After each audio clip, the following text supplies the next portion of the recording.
ସତ କହିବ ତୁମେ କେମିତି ଅଛ? ମୁଁ ଜାଣିଛି ତୁମେ ରାଗରେ ମୋତେ କେତେ କଥା ସବୁ କହିଯାଇଛ। ଆଜିର ସମୟରେ ବ୍ୟସ୍ତ କିଏ ଅବା ରହୁନାହିଁ। ନିଜର ଭବିଷ୍ୟତ ପାଇଁ ଯିଏ ଯାହା ପାଇଲା ତାହା ପିଇଲା। ମୁଁ ବି କିଛି ଗୋଟେ କାମରେ ବ୍ୟସ୍ତ ଥିଲି, ସେଇଥିପାଇଁ ତୁମ ସହ କଥା ହେଇପାରିଲିନି। ତୁମେ ଜାଣିଛ କଂସାଏ ଭାତ ପାଇଁ କେତେ କଷ୍ଟ କରିବାକୁ ପଡ଼େ।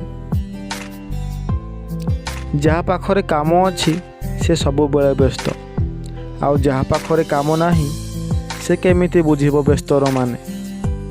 ଜଣେ ଯଦି କୌଣସି କାମ ପାଇଁ ଥକି ପଡ଼ୁଛି ତାକୁ ସାହସ ଦିଅ, ଭରସା ଦିଅ ଯେ ତୁମେ ଦିନେ ସଫଳ ହେବ। ତା ବୋଲି ନୁହେଁ ତୁମେ ତାକୁ ଖରାପ ଭାବିବ, ରାଗ କରିବ।